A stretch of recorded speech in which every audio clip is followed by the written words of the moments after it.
প্রয়োজনে কখনোই কারো কাছে কোনো কিছু চাইবো না। যদি দরকার পড়ে তো শেষ রাত্রিতে ওঠেন, নামাজ যখন তাহাজ্জুদ নামাজ যখন পড়বেন আর আল্লাহর কাছে যখন চাইবেন, আল্লাহ রাব্বুল আলামিন কি আপনাকে মাহরুম করবে? শোনেন এবার, এইভাবে ইমাম কাতাদা রাহমাতুল্লাহি আলাইহি তিনি বলেন, যদি কোনো ব্যক্তির কোনো জরুরত, কোনো জরুরি, কোনো আবশ্যকীয় কোনো চাওয়া থাকে, কোনো জরুরত থাকে, কোনো পাওয়া থাকে আল্লাহর কাছে, সে যেন একটানা 40 রাত্রি যদি তাহাজ্জুদ পড়ে যদি আল্লাহর কাছে চায়, আল্লাহ রাব্বুল আলামিন এই তাহাজ্জুদের বিনিময়ে আল্লাহ তাকে তার চাওয়া পাওয়া পূরণ করে দিবেন। জোরে বলেন কয়দিন? আর জোরে বলেন কয়দিন?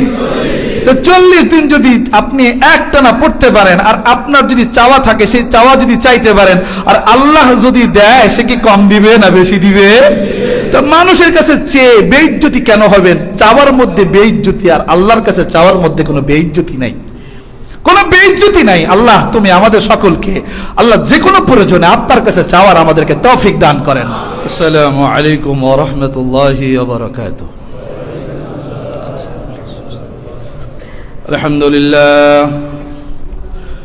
الحمد لله نحمده ونستعينه ونستغفره ونعوذ بالله من شرور أنفسنا ومن سيئات أعمالنا من يهد الله فلا مضل له ومن يضلله فلا هادي له ونشهد أن لا إله إلا الله وحده لا شريك له ونشهد أن سيدنا وحبيبنا وحبيب ربنا وطبيبنا وطبيب قلوبنا ومولانا محمدا عبده ورسوله الذي أرسله بالحق بشيرا ونذيرا وداعيا إلى الله بإذنه وسراجا وقمرا منيرا أما بعد فأعوذ بالله من الشيطان الرجيم بسم الله الرحمن الرحيم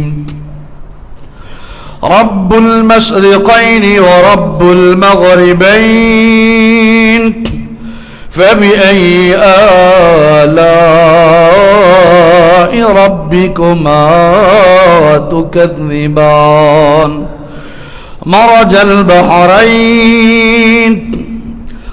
البحرين يلتقيان بينهما برزخ لا يبغيان فبأي آلاء ربكما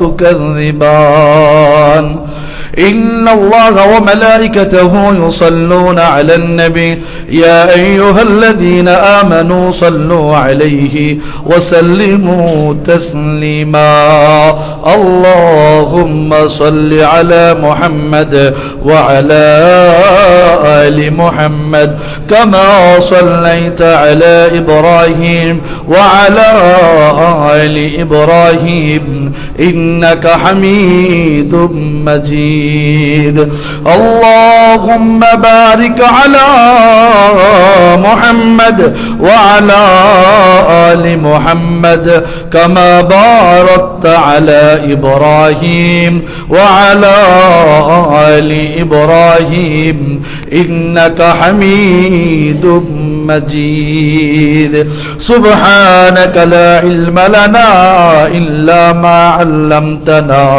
إنك أنت العليم الحكيم আল্লাহ রব্বুল আলামিনের দরবারে লাখো কোটি শুকরিয়া যে আল্লাহ রব্বুল ইজ্জত আপনাকে ভালোবেসে মহব্বত করে আল্লাহ পাক আমাকে আপনাকে আল্লাহ পাকের ঘর মসজিদে আসার বসার জুমার নামাজ আদায় করবার জন্য তৌফিক দিয়েছেন। এই জন্য দিল থেকে শুকরিয়া আদায় করি, বলি আলহামদুলিল্লাহ। মুআজ্জাজ মুহতারাম, ধারাবাহিক আলোচনা সূরাতুর রহমানের 17 নম্বর আয়াত তেলাওয়াত করেছি। আল্লাহ রাব্বুল আলামিন এই আয়াতের মধ্যে সুন্দর বিশাল একটা প্রশ্নের সুন্দর একটা জবাব দিয়েছেন। প্রশ্নটা হলো, আমরা দেখি যখন গরমকাল আসে তখন দিনটা বড় হয়ে যায়, রাতটা ছোট হয়ে যায়। পক্ষান্তরে যখন শীতকাল আসে তখন দিনটা ছোট হয়ে যায়, রাতটা বড় হয়ে যায়। একটা জিনিস আমাদের বড় লক্ষণীয়, এখানে দিন তো শুরু হয় সূর্য উদিত হওয়ার মাধ্যমে, আবার রাতও শুরু হয় সূর্য ডুবে যাওয়ার মাধ্যমে। তো সূর্য যদি দূর থেকে উদিত হয়ে দূর থেকে যদি ডুবে, তাহলে স্বাভাবিক অর্থেই ঘুরে আসতে আসতে বেশ সময় লাগবে, আর এই কারণেই দিনটা বড় হবে। যেমন যদি এখান থেকে উদিত হয়, এখান থেকে যদি ডুবে, তার জায়গাটুকু যদি এতটুকু হয়, আর এই সময়ের মধ্যেই যদি ধরা হয় দিন, যে এখান থেকে উঠবে, উঠতে উঠতে এখানে এসে ডুববে, যতটুকু সময় লাগবে এতটুকু দিন। পক্ষান্তরে সীমানা যদি এতটুকু থেকে যদি আরেকটু লম্বা হয়ে যায়, এখন ডুববে, উঠবে এবং ডুববে। আচ্ছা বলেন তো, এতটুকু থাকা অবস্থায় দিনের দূরত্ব, দিনের পরিমাণ, আর এতটুকু বড় অবস্থায় দিনের দূরত্ব, দিনের পরিমাণ কি সমান হবে? তাহলে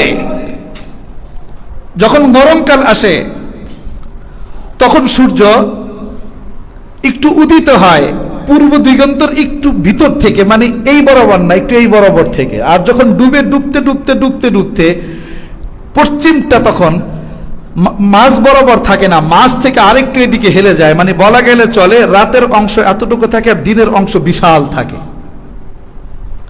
এই জন্য উদিত হয়ে ডুবতে ডুবতে বেশ সময় লাগবার কারণে দিনটা বড়। আবার শীতকাল যখন আসে তখন সূর্যটা খুব নিকট থেকে উদিত হয়, আবার নিকট থেকে ডুবে যায়, যার ফলে দিনটা বড় ছোট হয়ে যায়। এটা তো আমাদের বুঝ। এখন আল্লাহ রাব্বুল আলামিন এই আয়াতের মধ্যে খুব সুন্দর করে বলেছেন, রব্বুল মাশরিকাইন ওয়া রব্বুল মাগরিবাইন। মাশরিক মানে হলো উদিত হবার স্থান, আর মাগরিব মানে হলো অস্তমিত যাওয়ার স্থান। যদি উদিত হবার স্থান একটা হয় তো আরবিতে একে বলে মাশরিক, আর উদিত হবার স্থান যদি দুইটা হয় তাহলে বলা হয় মাশরিকান, মানে আলিফ নুন বৃদ্ধি পায়।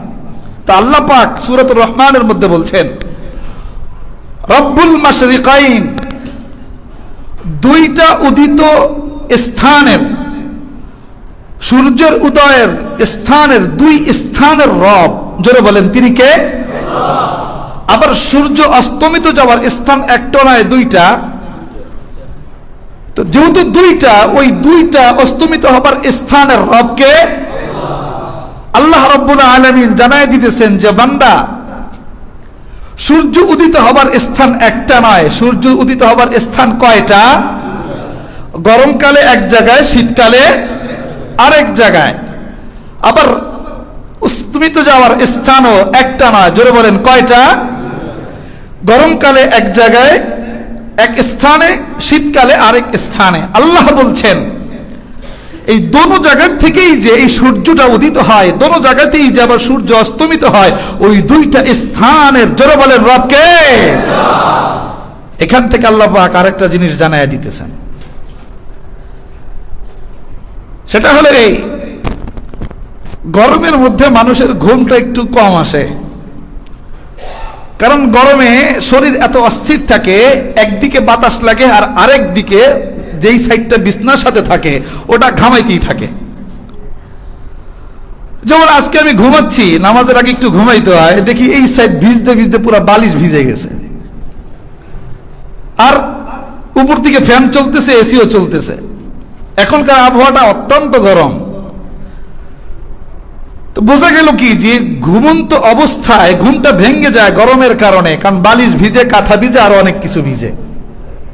কিন্তু শীতকাল যখন আসে তখন মানুষ একটু গরম পাইলেই ঘুমটা বড় লম্বা হয়। শীতকালের রাত্রি কত বড়, 8 ঘন্টা ঘুমায়, 9 ঘন্টাও ঘুমায়।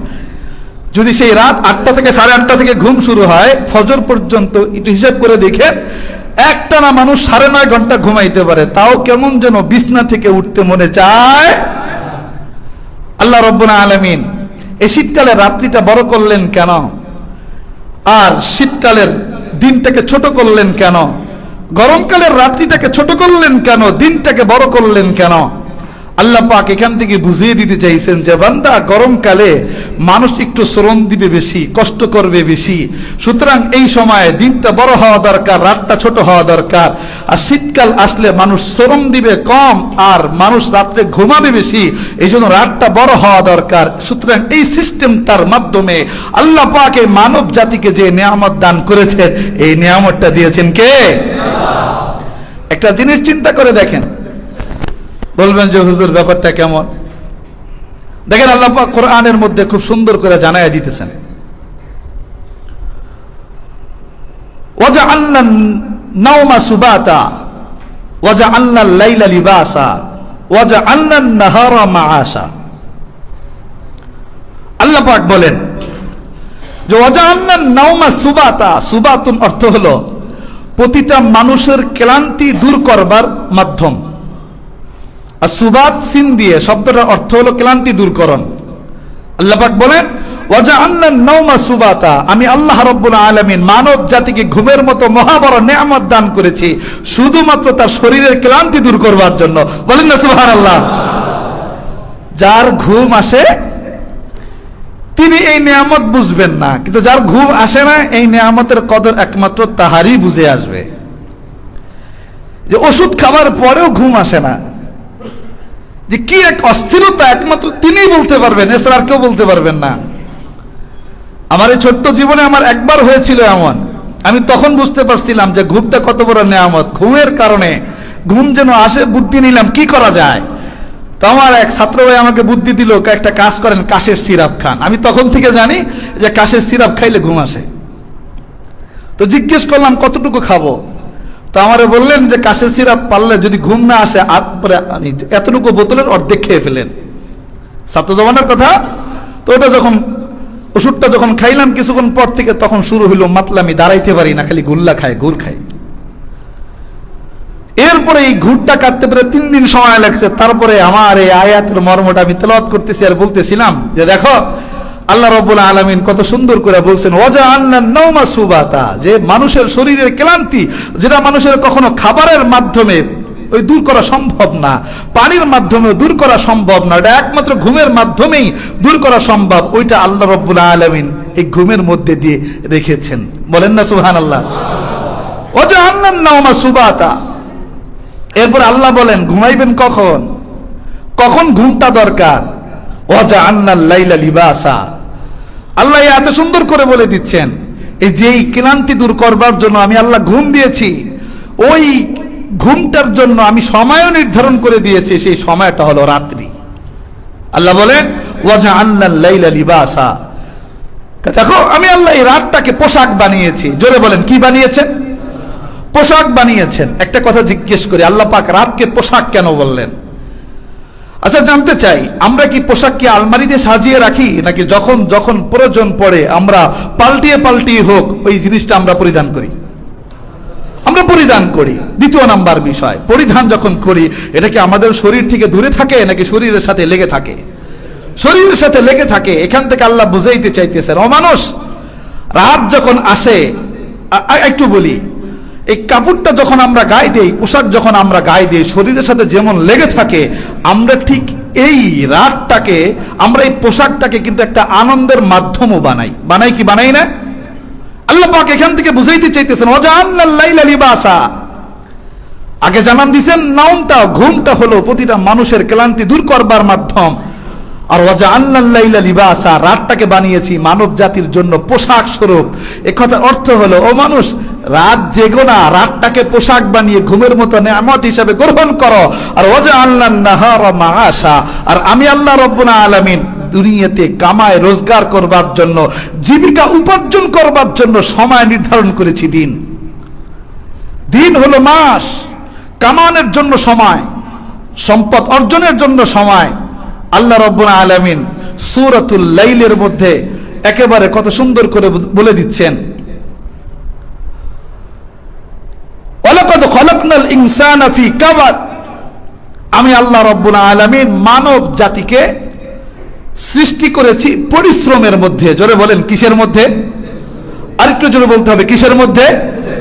ওয়ালাকাদ খালাকনাল ইনসানা ফি কাবাদ। কাবাদুন অর্থ হলো পরিশ্রম। এবার একটু মিলান, আমার সাথে সাথে একটু উত্তর দিবেন। ঘুমটা আল্লাহ দিয়েছেন কিসের জন্য? ক্লান্তি দূর করার জন্য। বলেন, ঘুম দিয়েছেন কিসের জন্য? আর সেই ঘুমটার জন্য সময় দিয়েছেন রাত্রি না দিন? আর দিনটা দিয়েছেন কিসের জন্য? পরিশ্রমের জন্য, জীবিকা উপার্জনের জন্য।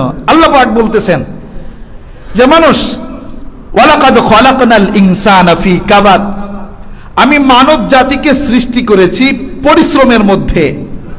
এই কথার মাধ্যমে জানান দিচ্ছেন, যদি জীবনের সফলতা অর্জন করতে চাও তো বাবার হোটেলে থাকা বাদ দাও, নিজে পরিশ্রম করে দুইটা হাত পা চালাইতে শেখো। ওয়ালাকাদ খালাকনাল ইনসান ফি কাবাদ। আমাদের মধ্যে দেখবেন কিছু মানুষ থাকে, যে সকল মানুষের কাজ হলো শুধুমাত্র হাই হুতাশ করা, এটা হচ্ছে না, ওইটা হচ্ছে না, এটা পারছি না, সেটা পারছি না, কোনো কাজ করবে না, শুধুমাত্র হাই হুতাশ করবে। আর বলবে নিজেদের যত ডিপ্রেশন গুলো আছে যেটা অন্য মানুষের উপরে গিয়ে চাপিয়ে দিবে। দেখবেন এরকম আমাদের সমাজে মানুষ আছে যারা কাজ করবে না, ঘরে বসে থাকবে আর বলবে কি করব কি করব কি করব। আর অন্য মানুষ যারা শ্রম দিচ্ছে, পরিশ্রম করতেছে, সফলতার দ্বারে উঠতেছে, তাদেরকে নিয়ে সব সময় সমালোচনা করবে। এরকম লোক আমাদের সমাজে আছে না নাই? আল্লাহ পাক বলেন, ওয়ালাকাদ খালাকনাল ইনসানা ফি কাবাদ, আমি ঘুম দিয়েছি ক্লান্তি দূর করবার জন্য, সময় দিয়েছি রাতটাকে, দিনটাকে দিয়েছি জীবিকা উপার্জন করবার জন্য। আর সেটা হবে কিসের মাধ্যমে? পরিশ্রমের মাধ্যমে। কেন? আমি আল্লাহ মানব জাতিকে পরিশ্রমের মধ্যে সৃষ্টি করেছি। সুতরাং যেই মানুষ পরিশ্রম করবে তার জীবনের সফলতার দ্বার খুলে দিবেন কে? আল্লাহ রাব্বুল আলামিন সূরাতুল ফুরকানের মধ্যে আরো সুন্দর করে বলে দিচ্ছেন, হুয়াল্লাযী জাআলান নাওমা সুবাতাও ওয়াল্লাইলা লিবাসা ওয়ান-নাহারা নুশুরা। এই আয়াতের মধ্যে আরেকটু সুন্দর করে আরেকটা জিনিসের মেসেজ দিয়েছেন। সেটা হলো, তিনি হলেন ওই সত্তা যিনি রাতটাকে পরিশ্রম দূর করবার জন্য দিয়েছেন, ঘুমটাকে দিয়েছেন পরিশ্রম দূর করবার জন্য, রাতটাকে দিয়েছেন এটাকে ঘুমানোর জন্য, আর দিনটাকে দিয়েছেন নুশুরা, ঘুরে দাঁড়াবার জন্য। জোরে বলেন, কিসের জন্য? ঘুরে দাঁড়াবার জন্য। তাহলে তিনটা জিনিস মিলান। এক আয়াতের মধ্যে আল্লাহ বললেন দিবস দিয়েছে জীবিকা উপার্জন করবার জন্য, আর এক আয়াতের মধ্যে আল্লাহ বলেন আমি এই দিন দিয়েছি ঘুরে দাঁড়াবার জন্য, আর এক আয়াতের মধ্যে আল্লাহ বললেন আমি মানব জাতিকে সৃষ্টি করেছি পরিশ্রমের মধ্যে। এর মানে হলো এই, যদি কোনো মানুষ যদি কখনো যদি পিছিয়ে যায় তো সুতরাং তাকে ঘুরে দাঁড়াবার সময় কখন? রাত না দিন? এই কথার থেকে আল্লাহ পাক বুঝাইতে চাইতেছে যে মানুষ যদি জীবনে কিছু করতে চাও, যদি জীবনে কিছু অর্জন করতে চাও, তাহলে একটাই মাধ্যম, একটাই সুরাত, সেটা হলো এই পরিশ্রম ছাড়া কখনোই কাহারো জীবনে কোনো সফলতা আসবে। এরপরের একটা কথা, তো দিনটাকে তো আল্লাহ এইভাবে দিয়েছেন, রাতটাকে তো আল্লাহ ঘুমানোর জন্য দিয়েছেন, কিন্তু অন্য এক আয়াতের মধ্যে আল্লাহ আরেকটু কথা বলেন, সেটা হলো এই যে পুরা রাতটা ঘুমে কাটাইও না, পুরা রাতটা ঘুমে কাটাইও না। আল্লাহ পাক সূরাতুল মুযাম্মিলের মধ্যে কত সুন্দর করে বলেন, ইয়া আইয়ুহাল মুযাম্মিল কুমিল লাইলা ইল্লা কালিলা নিসফাহু আও ইনকুস মিনহু কালিলা আও জিদ আলাইহি ওয়ারাত্তিলিল কুরআনা তারতিলা। আল্লাহ পাক এই আয়াতের মধ্যে বলেন ইয়া আইয়ুহাল মুযাম্মিল, এটা আল্লাহর রাসূলের আরেকটা নাম। হে মুযাম্মিল, কুমিল লাইলা ইল্লা কালিলা, কিছু অংশ বাদে রাতটাকে জাগরণ করো, কিছু অংশ বাদ দাও, রাতটাকে জাগরণ করো। সেটা কতটুকু আল্লাহ পাক নিজেই ভেঙ্গে ভেঙ্গে বলে দিচ্ছেন, নিসফাহু, নিসফাহু হয় অর্ধেক, অথবা আউইনকুস অর্ধেকের কম, আউজিদ অথবা অর্ধেকের বেশি, কিন্তু রাতটাকে একটা অংশ জাগরণের মাধ্যম বানাও। কিভাবে জাগবা? কুমিল লাইলা, নামাজের মাধ্যমে। আল্লাহ পাক বলেন ওয়ারাত্তিলিল কুরআনা তারতিলা, আর ওই গভীর রজনীতে কোরআন তেলাওয়াত করো, যখন সব নিস্তব্ধ, কোনো কিছুই থাকবে না, কোনো আওয়াজ হবে না, ওই সময় গান, যাদের দিল নষ্ট তারা যেমন ডিজে বাজাইতে যেমন মজা পায়, আর যাদের দিল ভালো, ঈমান তাজা, দিল বড় পরিষ্কার, তাদের কাছে কোরআনের তেলাওয়াত তার চাইতেও কয়েক গুণে বেশি সুমিষ্ট লাগে। ঠিক না ঠিক? আল্লাহ পাক তো কোরআনে অন্যত্র বলেন ইযা তুলিয়াত আলাইহিম আয়াতুহু যাদাতুহুম ঈমানা, যখন এই কোরআন তেলাওয়াত করা হয়, তা যাদের মধ্যে ঈমান আছে তাদের ঈমান কমবে না, বরং তাদের ঈমান বাড়বে। বলেন না সুবহানাল্লাহ? এই জন্যই দেখবেন যখন কোরআন তেলাওয়াত করা হয়, অনেক সময় অনেকের পিছনে নামাজ পড়তে গিয়ে মানুষ কান্না করে, অনেক সময় অনেক কারি সাহেবের তেলাওয়াত শুনে আর অঝরে কান্না করে। কান্নাটা এমনিতেই আসে না, দিলের ধড়কনের চোটে চোখ দিয়ে পানি বের হয়ে যায়। আর সেই ধড়কনটা আসে কোত্থেকে? জোরে বলেন, দিলের মালিক কে? তখন দিল বুঝতে পারে যে এই দিলের মালিক আল্লাহ, এই দিল কাজ হলো ভালোবাসা। সুতরাং এই ভালোবাসা দিব কাকে? বলেন, আরো জোরে বলেন, দিব কাকে? তো আল্লাহ রাব্বুল আলামিন অন্যত্র বলেন এবার সূরাত বনী ইসরাঈলের মধ্যে, ওয়ামিনাল লাইলি ফাতাহাজ্জাদ বিহি নাফিলাতাল লাক আসা আন ইয়াবআসাকা রাব্বুকা মাকামান মাহমুদা। সকল মুফাসসিরিন কেরাম এই ব্যাপারে একমত। অমিনাল লাইলি মানে হলো বাযাল লাইল।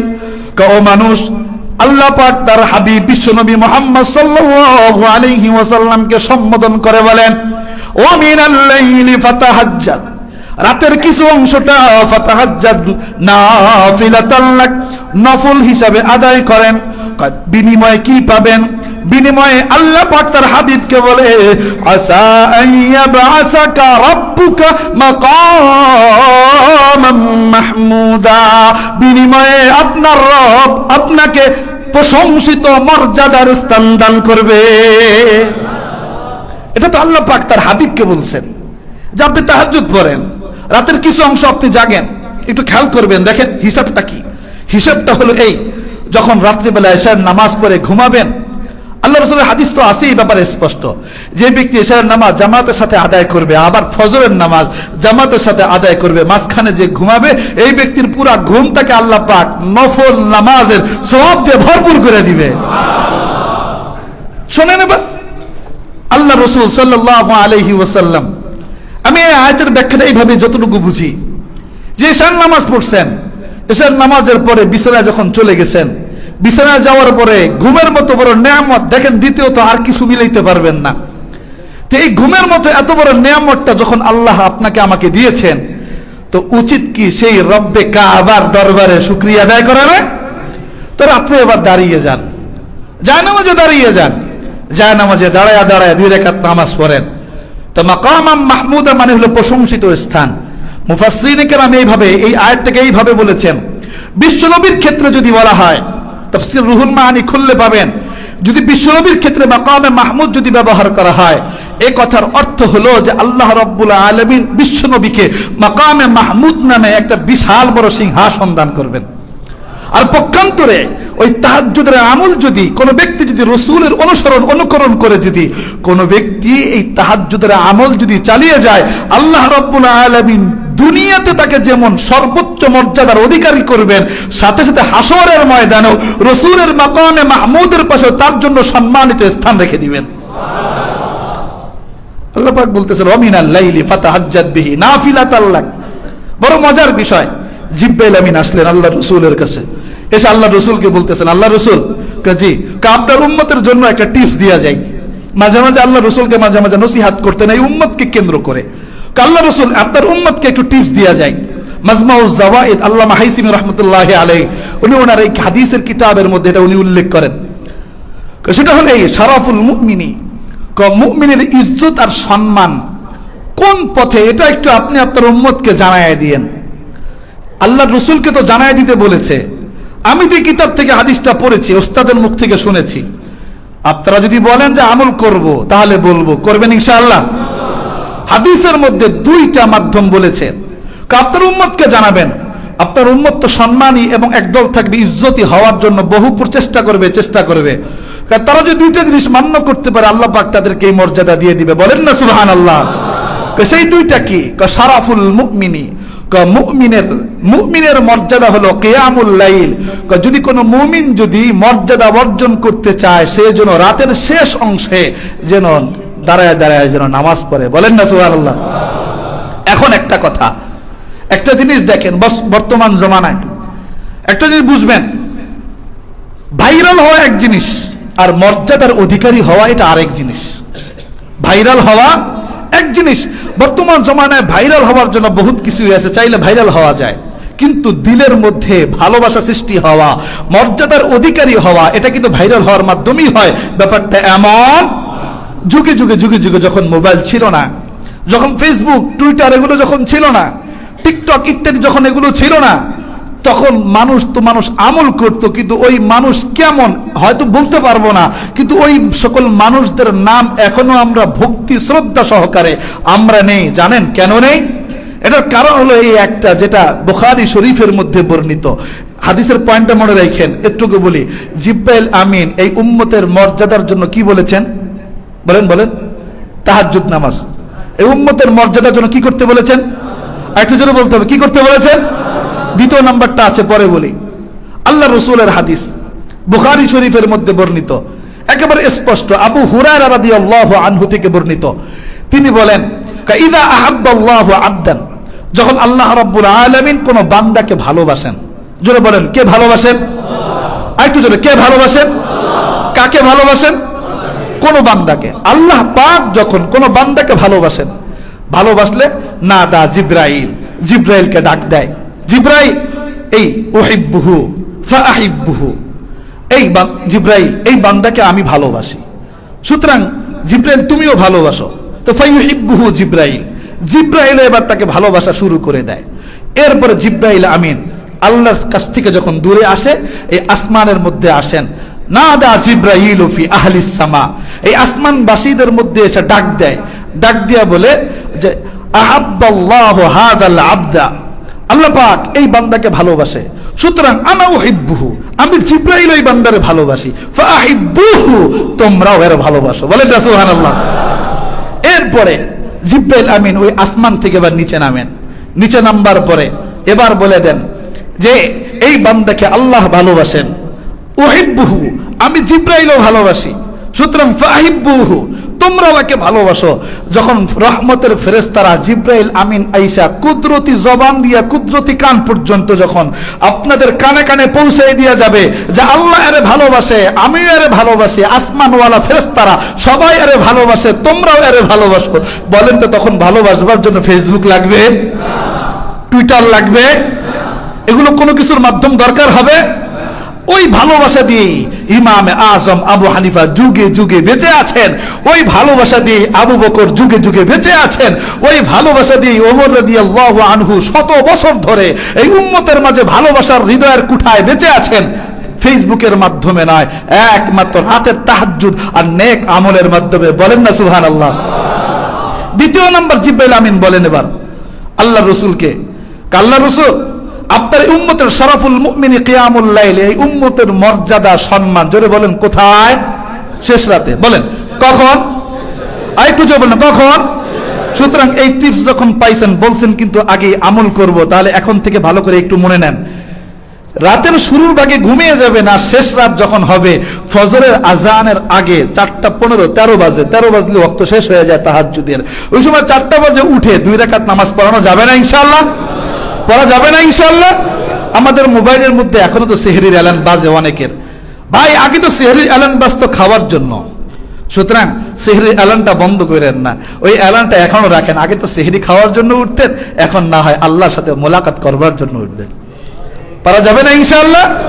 দ্বিতীয় নাম্বার সম্মানের মর্যাদার কারণ বলতেছেন আল্লাহর রাসূল জিবরাইল আমিন আল্লাহর রাসূলকে, সেটা হলো এই ওয়ামাজদুহু, কে এই উম্মতের এই মুমিনের মর্যাদা হলো আরেকটা, সেটা হলো ইস্তিগনাউহু আনিন নাস, মানুষের কাছে কোনো কিছু না চাওয়া।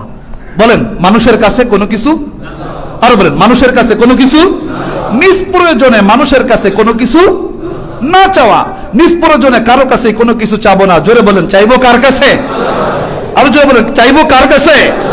নিষ্প্রয়োজনে কখনোই কারো কাছে কোনো কিছু চাইবো না। যদি দরকার পড়ে তো শেষ রাত্রিতে ওঠেন, নামাজ যখন তাহাজ্জুদ নামাজ যখন পড়বেন আর আল্লাহর কাছে যখন চাইবেন, আল্লাহ রাব্বুল আলামিন কি আপনাকে মাহরুম করবে?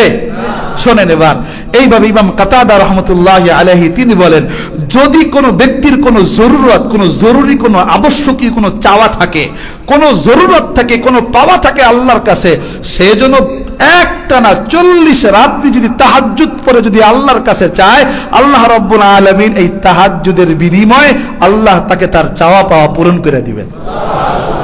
জোরে বলেন কয়দিন? আর জোরে বলেন কয়দিন?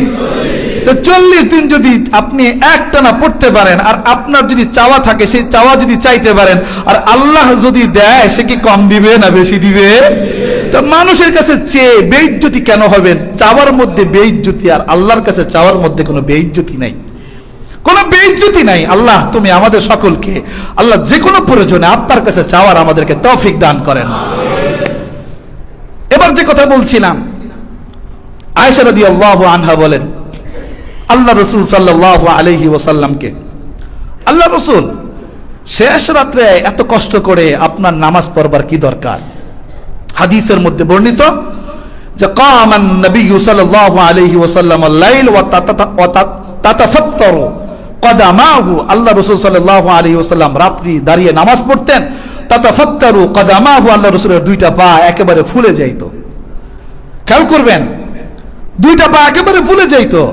আল্লাহ রাসূলকে এবার আয়েশা রাদিয়াল্লাহু আনহা বলতেছেন, আল্লাহ রাসূল গফারাল্লাহু মা তাকাদ্দামা মিন যামবিকা ওয়া মা তাআখারা, আপনার জীবনের পিছনের যত গুনাহ আছে, আপনি যদি সামনে কোনো গুনাহ করে থাকেন, সব গুনাহ, পিছনের সামনের সব গুনাহ মাফ করে দিবেন আল্লাহ।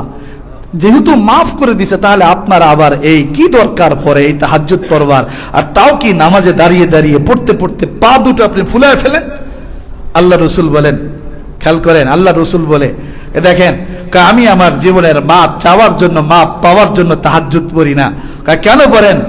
আমি কি আলা আকুনু আবদান লি রব্বি মাশকুরা, আমি কি আমার রবের একজন কৃতজ্ঞ গোলাম কি হইতে পারি না?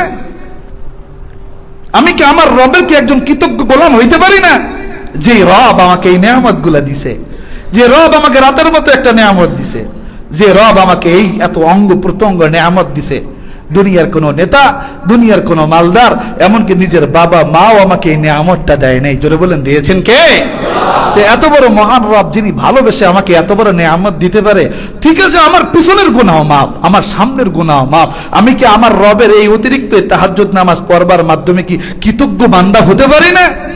তা আল্লাহ রাসূল যদি কৃতজ্ঞ বান্দা হইতে পারেন, এই পরে আল্লাহ রাসূলের এই বক্তব্য শুনবার পরে আয়েশা রাদিয়াল্লাহু আনহা সাহাবায়ে কেরামদেরকে উদ্দেশ্য করে বলতেছেন, লা তাদা কিয়ামাল লাইলি, রাতের শেষ অংশের এই নামাজকে খবরদার তোমরা কেউ ছেড়ে দিও না।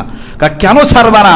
ফা ইন্নান নাবিয়্যা সাল্লাল্লাহু আলাইহি ওয়াসাল্লাম মা কানা ইয়াদাউ কিয়ামাল লাইল, আল্লাহ রাসূল রাতের এই তাহাজ্জুদ নামাজ ছাড়তেন না। কেন ছাড়তেন না? এই জন্যই ছাড়তেন না। ছাড়তেন না, কেমন ভাবে ছাড়তেন না? ইযা মারিদা আও কাসালা, যদি আল্লাহ রাসূল অসুস্থ হয়ে যাইতেন অথবা কোনো কাজের কারণে যদি ক্লান্ত যদি হয়ে যাইতেন, সাল্লা কাঈদান, আল্লাহ রাসূল বসে বসে নামাজ পড়তেন, তাও আল্লাহ রাসূল এই তাহাজ্জুদ নামাজ ছাড়তেন না। তাহাজ্জুদ নামাজ ছাড়তেন না। ছাড়বেন কেন? আরো বড় মজার বিষয় তো আছে এই ব্যাপারে। উমামা রাদিয়াল্লাহু আনহু, আল্লাহ রাসূলের একজন বিশিষ্ট সাহাবী, তিনি বলতেছেন কেন ছাড়বেন? কারণ এই যে তাহাজ্জুদের আমল, এটা শুধুমাত্র এই নবীর জন্যই নয়, এই উম্মতের জন্যই নয়। কাহাদা দাবু সালিহিনা মিন ক্বাবলিকুম, এটা তোমাদের পূর্বে যারা বড় বড় নেককার ব্যক্তি ছিলেন তাদেরও এই আমলটা ছিল। থাকবে না কেন? এই আমলের মাধ্যমে কি হয়? ফরজ নামাজ পালনের মাধ্যমে আল্লাহ নৈকট্য অর্জন করা যায় না, কারণ ফরজ নামাজের মাধ্যমে আল্লাহ প্রদত্ত দায়িত্ব আদায় হয়। জোরে বলেন কি হয়? আল্লাহ প্রদত্ত দায়িত্ব আদায় হয়, আল্লাহ প্রদত্ত নৈকট্য অর্জন হয়। দেখেন, আমি যদি আপনাকে একটা কাজের জন্য যদি নিযুক্ত করি, আর যেই কথাগুলো শিডিউলে লেখা আছে এগুলো যদি আপনি আমার কাছ থেকে করেন, তাহলে আপনি আমার দায়িত্ব আদায় করবেন। কিন্তু দায়িত্বের পাশাপাশি এক্সট্রা কাজ যদি, অতিরিক্ত কাজ যদি আপনি করেন, তবেই বলা যাবে যে আপনি এই অতিরিক্ত কাজ যেটা করেছেন সেটা আপনি আমার কাছাকাছি হওয়ার জন্য করেছেন। ঠিক না বেঠিক? তো আল্লাহ রাসূল সাল্লাল্লাহু আলাইহি ওয়াসাল্লাম বিশিষ্ট সাহাবী উমামা রাদিয়াল্লাহু আনহু বলেন, হাযা দাবুস সালিহিন মিন ক্বাবলিকুম, এটা তোমাদের পূর্ববর্তী এই নবীর উম্মতের পূর্বের উম্মত যারা ছিল, এদের মধ্যে যারা নেককার ছিল তাদেরও এই আমল ছিল। সেটা কি? তারা এই রাতের নামাজ ছাড়তেন না, রাতের নামাজ বড় গুরুত্ব আর ভালোবেসে এটা পড়তেন। কেন? চারটা ফায়দা। জোরে বলেন, কয়টা ফায়দা? আরো জোরে বলেন, কয়টা ফায়দা? প্রথম নাম্বার, কুরবাতুন ইলা রাব্বিকুম, এটার মাধ্যমে কার নৈকট্য অর্জন হয়? আরো জোরে, কার নৈকট্য অর্জন হয়? আর তৃতীয় নাম্বার হলো মাগফিরাতুন লিল ইসমি, মাগফিরাতুন লিল ইসমি। তাহাজ্জুদ নামাজ যদি কোনো ব্যক্তি রাত্রিবেলা পড়ে, আল্লাহ রাব্বুল আলামিন তার জীবনের পিছনের সব গুনাহ মাফ করে দেয়। তৃতীয় নাম্বার হলো মানহাতুন লিল ইসমি, যদি কোনো ব্যক্তি তাহাজ্জুদ নামাজ পড়ে, তাহাজ্জুদ নামাজ আদায় করবার মাধ্যমে তার দিলটা এমন ভাবে আল্লাহ তৈরি করে দেয়, ওই দিল দিয়ে সে খারাপ কাজ করতে চাইলেও ওই দিল তাকে খারাপ কাজ করতে দেয়। বলেন, হুজুর আমি পরকীয়ায় লিপ্ত, হুজুর আমি পরকীয়ায় লিপ্ত। আমি একটা আপনাদেরকে জাস্ট একটা মশওয়ারা দিচ্ছি এখান থেকে। হুজুর আমি পরকীয়ায় লিপ্ত, হুজুর আমি আমার চোখের গুনাহ আমি ছাড়তে পারি না, হুজুর আমি আমার জবানের গুনাহ ছাড়তে পারি না, হুজুর আমি আমার কানের গুনাহ ছাড়তে পারি না, আমি আমার এই অপরাধগুলো ছাড়তে পারি না। আপনি আমাকে একটা সুন্দর একটা পরামর্শ দেন, উপদেশ দেন। আমি বলবো, কি উপদেশ দিব? উপদেশ তো আল্লাহ রসুল দিয়ে গেছেন আমাদেরকে। সেটা হলো এই, রাতের নামাজটাকে ধরেন। সর্বপ্রথম রাতের নামাজ যদি আল্লাহর কাছাকাছি আপনাকে করে, শয়তান লাগুর পাবে? জোরে বলেন, শয়তান নাগাল পাবে? তো শয়তান যেহেতু নাগাল পাবে না, তো সেহেতু আপনি তো অপরাধ করবেন না, এটাই স্বাভাবিক। আর পিছনের গুনাহ যখন মাফ হবে তখন আপনার জীবনটা পরিষ্কার হবে।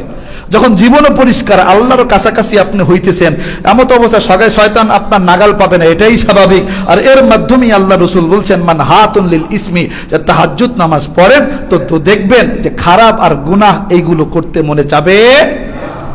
আমল করে দেখেন, আমল করে দেখেন। আল্লাহ আমাদের সকলকে আমল করার তৌফিক দান করুন। আল্লাহ রাব্বুল আলামিন কত সুন্দর করে বলে, যারা তাহাজ্জুদ নামাজ পড়বে তাদের জন্য আমি আল্লাহ কি রাখছি, শুনবেন? শোনো, ইন্নাল মুত্তাকিনা ফি জান্নাতি ওয়া উয়ুন, আল্লাহ পাক বলেন নিঃসন্দেহে মুত্তাকি ব্যক্তি যারা, এই মুত্তাকি বলতে কোন মুত্তাকি? আল্লাহ পাক এই আয়াতের মধ্যে সুন্দর করে জানায়া দিতেছেন, ইন্নাল মুত্তাকিনা ফি জান্নাতি ওয়া উয়ুন, প্রশ্রবণ বিশিষ্ট ঝর্ণা বিশিষ্ট জান্নাতের মধ্যে মুত্তাকিরা থাকবে। বলেন না সুবহানাল্লাহ। এই মুত্তাকিদের বৈশিষ্ট্য কি হবে? আখিযিনা বিমা আতাহুম রাব্বুহুম, আল্লাহ পাক বলেন এই জান্নাতের মধ্যে আল্লাহ রাব্বুল আলামিন তাদেরকে যে সকল নিয়ামতগুলো দিবে সব নিয়ামত তারা পাবে। কারণ কি? কারণ কি? আল্লাহ রাব্বুল আলামিন বলেন তার মূল অন্যতম কারণ হলো ইন্নাল মুত্তাকিনা ফি জান্নাতি ওয়া আয়ুন আখিযিনা মা আতাহুম রাব্বুহুম ইন্নাহুম কানু ক্বাবলা যালিকা মিনাল মুহসিনিন। এই জান্নাত পাবার সবচেয়ে অন্যতম কারণ হলো এই আখিরাতের দুনিয়াতে, এই আখিরাতের জামানায়, আখিরাতের সময়ে আসবার পূর্বে দুনিয়ার যেই জামানা পেয়েছিল, ওই জামানায় এই সকল বান্দারা দুনিয়ার যত ভালো কাজ করা যায় সব ভালো কাজ এরা করেছে। বলেন না সুবহানাল্লাহ। এবার বলেন, জান্নাতে যেতে চান? বলেন, যেতে চাই ইনশাআল্লাহ। তো যদি জান্নাতে যেতে হয় তার খারাপ কাজ করলে চলবে না, ভালো কাজ করতে হবে। এরপরে ইন্নাহুম কানু ক্বাবলা যালিকা মিনাল মুহসিনিন, ভালো কাজ যারা করত। এরপরে আল্লাহ রাব্বুল আলামিন আরো বলছেন, ওয়া মিনাল লাইলি মা ইয়াহজাউন, আর রাতের শেষ অংশে এরা জাগ্রত হতো, নামাজ পড়তো। আরেকটা কি করত? ওয়া বিল আসহারিহুম ইস্তাগফিরুন, আর রাতের শেষ অংশে গিয়ে আল্লাহ রাব্বুল আলামিনের কাছে নিজের জীবনের সকল অপকর্মের জন্য ক্ষমা চাইতো, সব ক্ষমা চাইতো। আল্লাহর কাছে গিয়ে বলতো, রব্বানা লা তুযিগ কুলুবানা বা'দা ইয হাদাইতানা ওয়া হাব লানা মিন লাদুনকা রাহমা। দুইটা হাত তুলে আল্লাহকে বলতো, রব্বানা যালামনা আনফুসানা ওয়া ইল্লাম তাগফির লানা ওয়া তারহামনা লানাকুনান্না মিনাল খাসিরিন। এইভাবে বলে বলে আল্লাহর কাছে কান্না করত। আল্লাহ বলতেছেন ওয়াবিল আসআরি হুম ইস্তাগফিরুন, রাত্রে বেলা এইভাবে আল্লাহর কাছে খালি ক্ষমা চাইতো, ক্ষমা চাইতো। আল্লাহ পাক বলে এই নেক কাজ করবার কারণে, রাতের শেষ অংশে জাগ্রত হবার কারণে, আল্লাহর কাছে মাপ চাবার কারণে আল্লাহ রাব্বুল আলামিন তাদের জন্য প্রশ্রবণ বিশিষ্ট এমন এক মহা বড় জান্নাতের নেয়ামতের ব্যবস্থা করে দিবে। আল্লাহ রাসূলের হাদিস। এরপরে বড় মজার বিষয়, বড় মজার বিষয় হলো ইন্না ফিল জান্নাতি গুরফাতান ইয়ারা মিন যাহিরিহা বাতিনুহা। দেখবেন আমাদের বর্তমানে আমরা চীনের, জাপানের বিভিন্ন পাহাড়ের সাথে গ্লাসের বিশিষ্ট আমরা এইরকম কিছু আমরা রুম দেখি, কামরা দেখি, যে কামরাগুলোর ভিতরের সৌন্দর্য বাহির থেকে দেখা যায়। এরকম আছে না নাই? আমরা ওইসব মোবাইলেও দেখি, মোবাইলে দেখে দেখে চিন্তা করি যদি এক রাত যদি এই রুমে কাটানো যাইতো, যেই পাহাড়ের ওই গ্লাসওয়ালা রুমের ভিতর থেকে রাতের বাহিরের দৃশ্যটা দেখতে পাইতাম, আবার বাহির থেকেও ভিতরের এই রুমের সৌন্দর্য দেখা যায়। এইরকম কাচের গ্লাসের বড় বড় বড় বড় হোটেলগুলো বর্তমানে চীন, জাপান, থাইল্যান্ড এইসব কান্ট্রিতে এগুলো আছে। এগুলো মানুষ দেখে এবং ওগুলো ভোগ করবার জন্য ওখানে যায়। আল্লাহ রাসূলের হাদিস কাইন্না ফিল জান্নাতি গুরফাতান, একেবারে স্পষ্ট হাদিস যে শব্দগুলোই বলছে যে জান্নাতের মধ্যে ওই রকম যে সকল থাইল্যান্ডের, জাপানের, চীনের আমরা হোটেল দেখে, কাঁচের গ্লাসের হোটেল দেখে আমরা লালা ফালাই, লোভ সামলাইতে পারি না, লাখ টাকা খরচ করে সেখানে চলে যাই। আল্লাহ বলেন আরে লাখ টাকা খরচ করে সেখানে যাওয়ার দরকার নেই, দুনিয়ার এই হরিকের জিন্দিগি থাকো না, নামাজ পড়ো না, রাত্রিটা একটু আল্লাহর জন্য কাটাও না, ক্ষমা চায় দেখো না, দেখো আল্লাহ পাক আপনারা আমার জন্য কি রাখছে। কাইন্না ফিল জান্নাতি গুরফান ইউরা মিন যাহিরিহা বাতিনুহা ওয়া ইউরা বাতিনুহা মিন যাহিরিহা। যে সকল কামরার ভিতরটা বাহির থেকে দেখা যাবে, বাহিরটাও ভিতর থেকে দেখা যাবে। তো এই জান্নাতটা, এই কামরাগুলো রাখছে কার জন্য? আল্লাহ রাসূল সাল্লাল্লাহু আলাইহি ওয়াসাল্লাম বলে দিচ্ছেন 4 প্রকার মানুষের জন্য এই কামরা রাখছেন। জোরে বলেন কয় প্রকার মানুষ? আরো জোরে বলেন কয় প্রকার মানুষ? 4 প্রকার মানুষের জন্য এই কামরাটা রাখছেন। প্রথম নাম্বার আ'আদাল্লাহু লিমান আতআমা, আল্লাহ রাব্বুল আলামিন এই কামরাটা রাখছেন ওই সকল ব্যক্তিদের জন্য যে সকল ব্যক্তিরা গরিব মানুষদেরকে খাবার খাওয়ায়। বলেন না সুবহানাল্লাহ? খাওয়াবো তো ইনশাআল্লাহ? বলেন ইনশাআল্লাহ। আমরা গরিবরা যখন আমাদের কাছে আসবে আমরা তারাই দিব না, ইনশাআল্লাহ পারবো তো ইনশাআল্লাহ। দ্বিতীয় নাম্বার গুণ আলানাল কালাম, কর্কশ ভাষায় কথা বলে না, দাবরি দিয়ে কথা বলে না, কথা বলে তো মানুষের সাথে নরম ভাষায় কথা বলে, মার্জিত ভাষায় কথা বলে। বলেন পারবো তো ইনশাআল্লাহ? কর্কশ ভাষায়, দাবরি দিয়ে, ধমকে সুরে আমরা কারো সাথে কথা বলবো? বলেন কথা বলবো?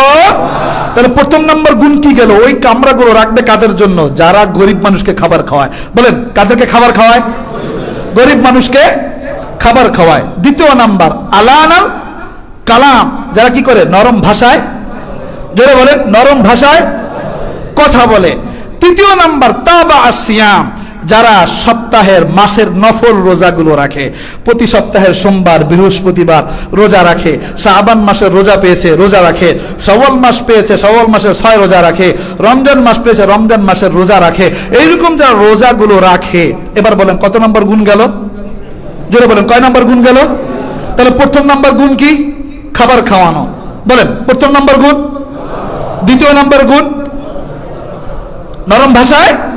তৃতীয় নাম্বার গুণ জোরে বলেন। আর চতুর্থ নাম্বার গুণ হলো অকাম ওয়ান্নাসু নিয়াম, রাত্রেবেলা দাঁড়ায় গেছে নামাজ পড়বার জন্য, আর অন্যদিকে দুনিয়ার সব মানুষ ঘুমায় রয়েছে, দুনিয়ার সব মানুষ ঘুমন্ত, আর ওই সময় আপনি রাত্রি দাঁড়িয়ে দাঁড়িয়ে যায় নামাজে আল্লাহর সাথে কথা বলতেছেন, এর চাইতে বিশেষ আর মুহূর্ত হইতে পারে? তো আল্লাহ রাসূল বলেন যেই ব্যক্তি আল্লাহর সাথে এইরকম মুআমালা, সম্পর্ক রাখবে, যখন দুনিয়ার মানুষ ঘুমাবে আর রাত্রিবেলা জায়নামাজ বিছিয়ে দাঁড়িয়ে দাঁড়িয়ে আল্লাহর সাথে কথা বলবে, আল্লাহ বলে আসো না, দুইটা চক্ষু বন্ধ কর না, দেখ তোর জন্য আমি রাখছি কি। বলেন না সুবহানাল্লাহ? রাখছি কি? আল্লাহ রাব্বুল আলামিন আপনাকে আমাকে যা বললাম এই শেষ হাদিসের 4টা গুণের উপরে আমল করবার আমাদের সকলকে তৌফিক দান করুক। সবাই বলি আমিন। ওয়া আখির দাওয়ানা আনিল হামদুলিল্লাহি রাব্বিল আলামিন।